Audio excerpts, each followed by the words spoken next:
guys.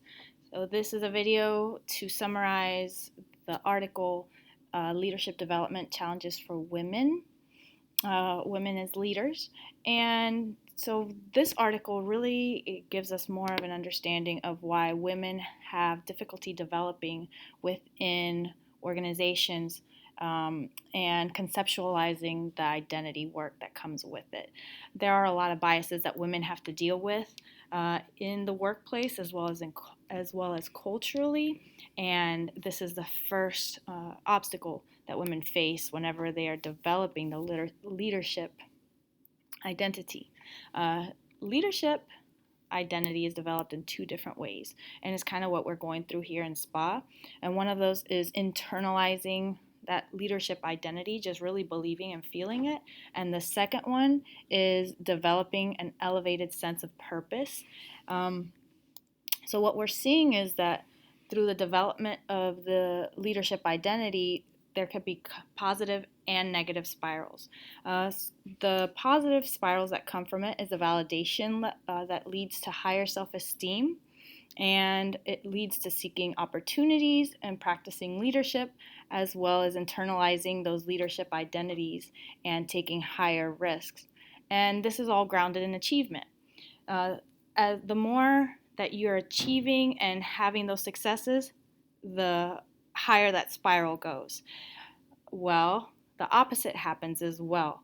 Whenever you're not receiving the validation, there's lower self-esteem and lower confidence levels as a result of it. And what happens is it weakens the self-identity, and a person's purpose is lost. So that would be the downward spiral. Now, what impediments women leaders to have this identity development is that, as we know in our society and in all societies, the leader is seen as masculine. There's power, and though it is very decisive and strong. And whenever women are thought to be in command, it goes against our cultural norms that are already in place. And so a woman kind of becomes divided. And so this is where we come into what's called a double bind or a double standard. This is whenever, as a woman, you're expected to be a strong leader, to be assertive, but then whenever a woman is in a leadership position and is very assertive and is very commanding, then they're placed into a box saying that maybe they're aggressive or that they are. A lot of names start getting called, right? So women with these qualities, these leadership qualities that are okay for men to have, then women are not supposed to have. It's just part of our culture. And this goes along with different cultures as well, and the idea of what the woman should be in that culture. So a man, as I mentioned, can be seen as assertive or confident, entrepreneurial, and a woman then in the same context can be seen as self-serving, arrogant, and abrasive. So there, as we continue, other things that hinder the development of a woman's identity as a leader comes from the lack of role models. So because we don't have as many women in these high positions or in the leadership positions, should I say, then there aren't as many role models for a woman to see herself there, and much less women of color. There's just a scarcity, and then that also what it causes not only the scarcity issue, as well as seeing women as not as qualified because there aren't as many women in those positions. So it's a double-edged sword again. Now, again, there are the role models. It's more difficult because men rely on men networks, social networks, to support their growth, and women don't have the same opportunities, again, because of the scarcity. And as a result, then women have to create social networks with men and women, and this doesn't allow for the deep relationships to come from that. And so, again, that's another hindrance. There are also gendered career paths. So we're seeing that it's just, again, part of a cycle. The belief that men fit better into certain career paths, or the example that a man shouldn't, or it's easier for a man to travel out of the country, across the ocean, bring along his family, and then the thought of a woman that has her family is just not seen the same. It's just there is a bias already existing there. Networks and sponsors. Again, networks go along with a little bit of what I spoke about with the role models. It's just harder to create those the emotional support, the feedback, the access to jobs, the political advice, and some of that protection, and that increases the likelihood of promotion. So women are lacking those things. Again, then there's also subtle forms of cultural and organizational biases. I touched on those a little bit earlier.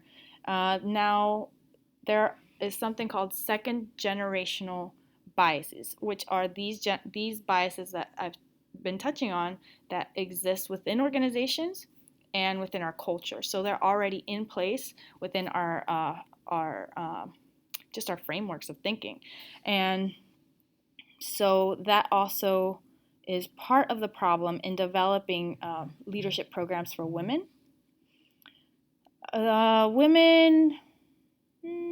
So then it went on to talk about a 360 feedback survey. This 360 feedback survey, what it does is it's used within leadership development programs for women, and it really gives a woman a full view of what her supervisors may, how they may view them, and as well as subordinates or just the people that they lead.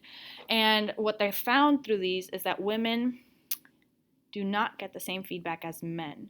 It's just part of the culture. Men or whenever women receive feedback, it is not as clear, it is not as direct, it is not accurate, and it usually is on the softer side. So it's not as supportive of women's growth because it doesn't give you a clear picture. With this 360-degree feedback, women then have to kind of navigate what it is that they experience whenever they see this feedback as compared as to what they've been receiving, because we feel like, oh, I'm doing great, but then the feedback says, no, you actually need to improve this, this, and this, or I didn't tell you that you have room for growth in X, Y, or Z. And the feedback had been like, oh, you're doing great because you're meeting all the expectations within sales, or you're reaching all those sales the metrics that they're expected to meet.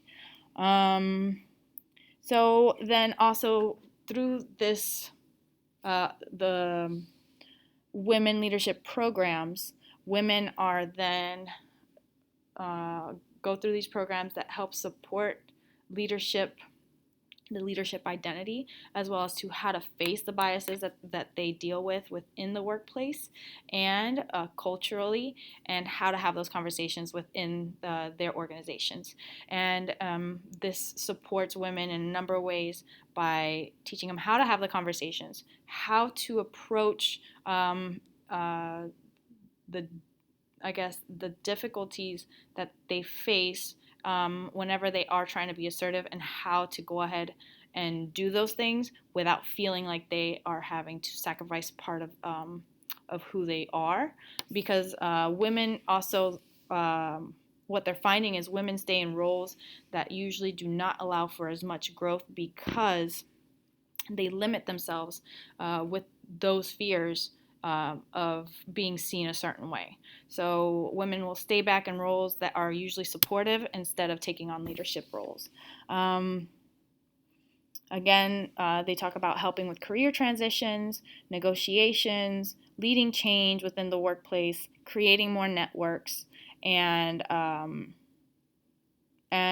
the difficulties that they face with those second generation biases.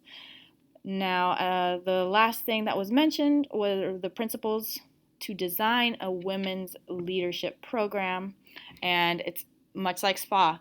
It is number one, to situate a topic, the topics and tools to analyze those second generation biases, as well as to create a holding environment and do women identity work to help women support their identity and really, I guess, experience what it means as to be a leader, and not only that, to just become a leader, and to anchor the participants in their leadership purpose. Because once you have your purpose, then you feel free enough to just break down the barriers, and that includes those biases within the workplace and culturally.